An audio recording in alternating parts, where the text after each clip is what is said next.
il y a 15 ans pour pouvoir équilibrer les relations entre Ivoiriens, continue de demeurer. C'est en ce sens que je trouve la question, contrairement au professeur, il faut une question d'amnistie. Vous dites professeur? Pardonnez? Non, non, poursuivez. Voilà. Il faut une amnistie générale.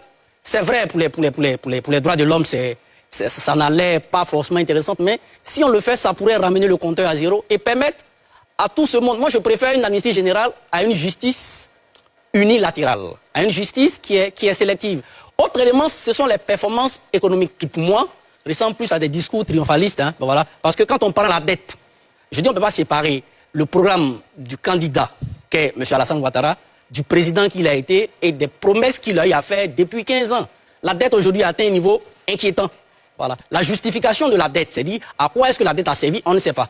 Il y a aussi la personne d'Alassane Ouattara qui, dans les années 90, avait, je dirais, le sceau du rigoureux venu du FMI, voilà, le FMI avec les critères de transparence.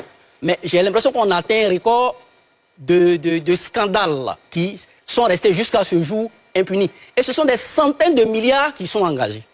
Ce sont des centaines de milliards qui sont engagés. Donc, le chantier de la corruption, de la lutte contre la corruption est resté opaque.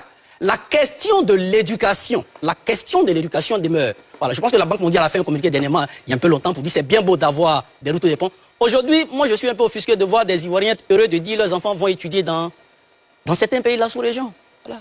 L'école publique n'attire plus. Je ne sais pas à qui parmi ce plateau a son enfant dans une école publique. Voilà. Je ne suis pas en train de vilipender. Mais l'éducation est la base de tout. Quel est le bilan? On nous annonce des classes qui ont été construites, oui, mais quel est l'effectif par classe? Est-ce que c'est ce qu'on devait attendre? D'accord. Voilà. Donc je tourne, je pense que sur les questions de santé et autres, l'accouchement, je ne pense pas qu'il soit gratuit. Il y a des promesses qui sont en train d'être faites au niveau encore du métro juste à Yamoussoukro. Bon, je ne sais pas si le transfert de la capitale a été effectif. Donc aujourd'hui, ce qui joue en défaveur d'Alassane Ouattara, c'est qu'il y a trop de promesses qui sont restées en suspens. Et il sera un peu, je pense que difficile.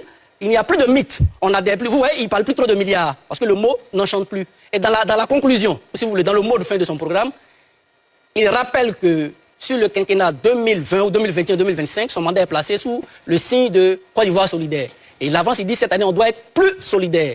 Donc, il y a une rupture entre les chiffres annoncés et le social. Il y a une paupérisation qui est très avancée. Ce n'est pas moi qui le dis, hein, il y a un rapport de la BAD, document pays 2018-2022, qui dit qu'au-delà de tout ce qu'on annonce, la population souffre, elle est paupérisée, en particulier les jeunes et les femmes. Donc, pour moi, il y a encore beaucoup à faire sur. D'accord, très bien.